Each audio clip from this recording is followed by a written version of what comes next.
Bueno, vamos a actualizar algunas cosas, ¿no? Y mientras las vamos comentando, aprovechamos también de fijar puntos de vista sobre lo que vamos a ir explicando. Hoy día, a las 2 de la tarde, hora chilena, deberíamos ver por primera vez una imagen ya más nítida de Nicolás Maduro. Hemos visto algunas imágenes que detenido por la DEA, entrando a sus oficinas, cuando ingresó a la cárcel a la que fue trasladado, cuando descendió antes del avión, que lo trasladó hasta Estados Unidos, en fin, pero hoy día a las 2 de la tarde es cuando comienza el juicio que se va a efectuar en la Corte del Distrito Sur de Nueva York, hora chilena, porque tienen 2 horas menos Nueva York, que está fijado para el mediodía.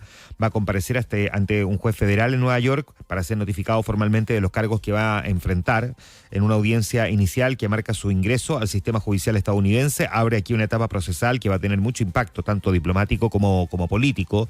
Él y además hay que decir su mujer, Cilia Flores, que están bajo custodia federal después de su detención el día sábado en una cárcel, además en las cercanías, ¿no?, del tribunal que van a tener que enfrentar hoy día, y donde van a escuchar el detalle de los cargos por narcoterrorismo y conspiración para el tráfico de drogas y también la posesión de armamento de guerra. Las acusaciones, que además hay que decir provienen desde el año 2020, cuando fiscales federales presentaron cargos formales contra Maduro y otros altos dirigentes venezolanos, y en ese expediente los investigadores los vincularon con el llamado Cartel de los Soles, que es esta presunta organización integrada por el propio gobierno o las Fuerzas Armadas de Venezuela y del aparato político venezolano. Aquí va a ser interesante ver las pruebas que presente la Fiscalía, porque hasta ahora las pruebas no las conocemos, solamente hemos visto algunas declaraciones, testimonios de una persona en particular, pero no hemos tenido mucho más antecedentes al respecto. Por eso es que, para despejar las dudas, va a ser interesante ver cuáles son las pruebas que hay sobre estas acusaciones. Nos cuesta mucho imaginar que en todo caso lo que se dice de Nicolás Maduro puede ser cierto. A esta altura uno se pregunta cómo había logrado sobrevivir el régimen. Bueno, uno puede decir, del poco petróleo que vendían, una parte importante se la guardaban ellos. No, sí, es probable, pero es muy probable también que hayan actuado en concomitancia con bandas narcotraficantes. Y el tráfico o la posesión de armamento de guerra se hace un poco más difícil de entender, considerando que son militares, ¿no? Evidentemente tienen armamento de guerra, pero bueno.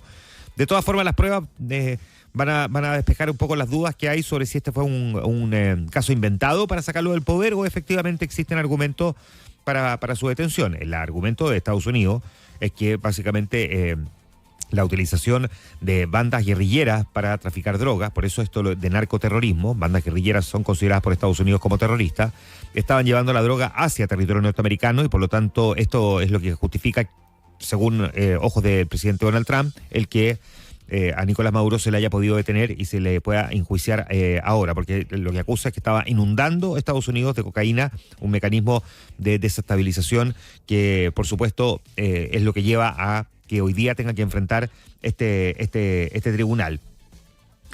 Y incluyen en este proceso a Cilia Flores, a quien los investigadores señalan como parte del círculo del poder que habría facilitado o encubierto todas estas actividades ilícitas.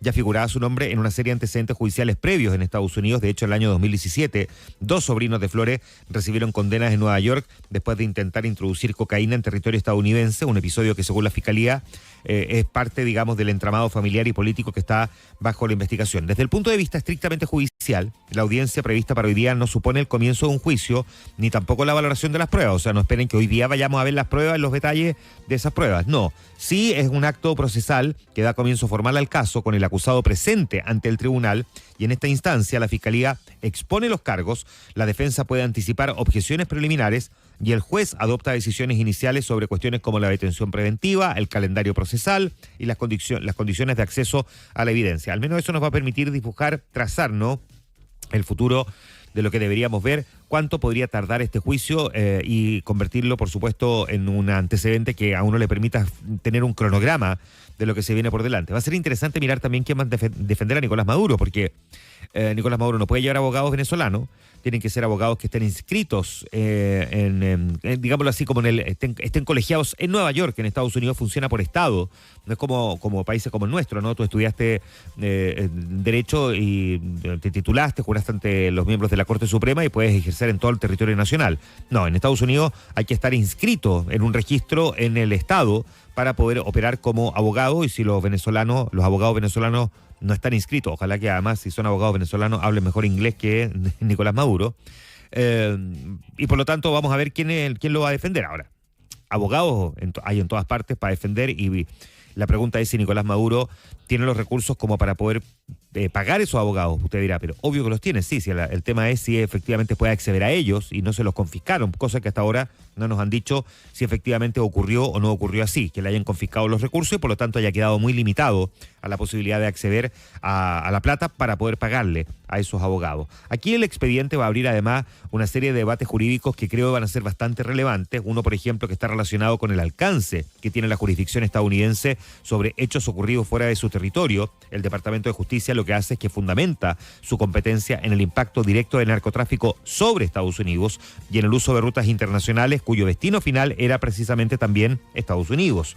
Y otro punto central se vincula con el estatus que Maduro podría invocar como ex jefe de Estado. Washington dice que cualquier protección asociada a ese cargo quedó anulada tras su salida forzada del poder. Pero Nicolás Maduro puede esgrimir que no se le puede enjuiciar de esta manera, considerando que era, y de hecho él va a seguir insistiendo en que es gobernante de un país. Esto va a tener consecuencias políticas que son más amplias, incluso porque por primera vez un exmandatario venezolano enfrenta de manera directa a la justicia federal estadounidense por delitos graves, lo que refuerza la estrategia de Estados Unidos de avanzar por la vía penal contra el núcleo del chavismo. Ya vamos a hablar de eso en un momento más. Y por lo tanto hay que mirar muy de cerca cómo se va a desarrollar este procedimiento. Mientras tanto, en Venezuela, ayer vimos a las Fuerzas Armadas exigir la liberación de Nicolás Maduro. Dicen que Estados Unidos lo que hizo simplemente es secuestrarlo y están llamando a que el pueblo retome sus actividades de forma normal porque ellos siguen estando a cargo del poder. El mismo hijo de Nicolás Maduro le pidió a los venezolanos la máxima unidad posible con el alto mando militar después de la captura de su padre. Llamó a la movilización en estos días. Él es un diputado, es militante del Partido Socialista Unido Venezolano, así es el nombre del partido al que pertenece Nicolás Maduro. Pero lo cierto es que, y ya vamos a hablar un poco de Delcy Rodríguez, la presidenta encargada de Venezuela, hoy día hay muchísimas dudas sobre qué es lo que realmente está pasando. El presidente norteamericano ayer aumentó la presión sobre la presidenta encargada de Venezuela. No es presidenta interina, sino que encargada. La Corte Suprema o el Tribunal Supremo le encargó a ella continuar el gobierno, por lo tanto ella pasa al frente, no está subrogando a nadie, no es interina, es la presidenta encargada en estos momentos del país. La cosa es que Donald Trump este fin de semana ejerció mucha presión sobre Delcy Rodríguez y lanzó una advertencia bien directa. Le dio una entrevista a Donald Trump al medio de Atlantic y dijo: si no hace lo correcto, tendrá un destino peor que el de Nicolás Maduro. Declaraciones que, por supuesto,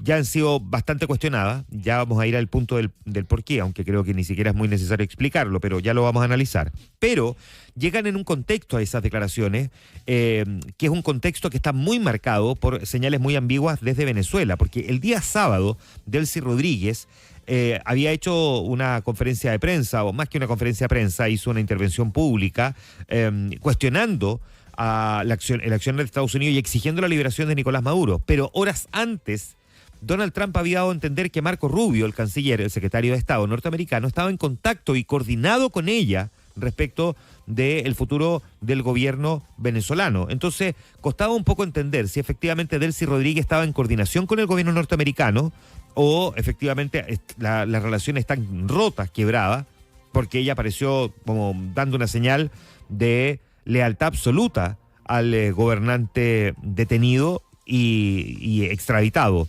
por parte de Estados Unidos. Ella ayer, sin embargo, de alguna manera bajó un poco el tono, llamó a Donald Trump públicamente a trabajar en una agenda de cooperación, que fue básicamente lo que planteó, tratando de descomprimir un poco una presión que a todas luces es bastante evidente. Lo cierto es que hoy día hay muchas dudas, muchísimas dudas sobre hay muchas dudas, las voy a enumerar, no están en orden de importancia, simplemente las voy a ir planteando aquí arriba de la mesa como para que, digamos, los invito a ustedes a la reflexión.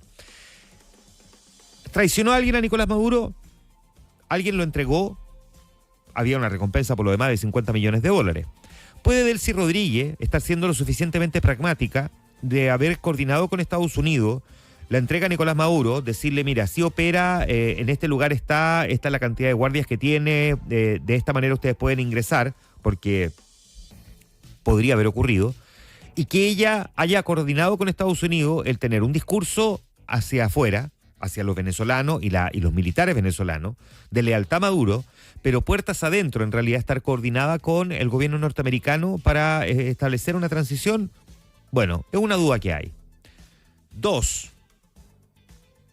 ¿Debería convocarse a elecciones dentro de los siguientes 30 días en Venezuela? Porque la constitución bolivariana venezolana, la misma que construyó Hugo Chávez y que luego fue corrigiendo Nicolás Maduro, establece que cuando un presidente lleva menos de la mitad de su periodo presidencial, Nicolás Maduro en este último periodo presidencial, el que le robó a Edmundo González, ya sabemos, pero asumió este último periodo presidencial en enero del año pasado, o sea, llevaba apenas un año. Dice la Constitución que si lleva menos de la mitad del periodo presidencial y por alguna razón el presidente cesa en el cargo, quien asuma tiene que convocar a elecciones en los siguientes 30 días.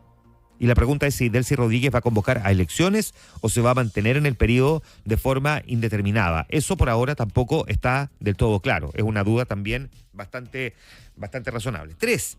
Está actuando de forma unida la cúpula que acompañó a Nicolás Maduro, incluyendo a Diosdado Cabello, Delcy Rodríguez y Jorge Rodríguez, que es su hermano. Están, por supuesto, actuando en conjunto, porque hay que decir que Jorge Rodríguez es una figura muy importante.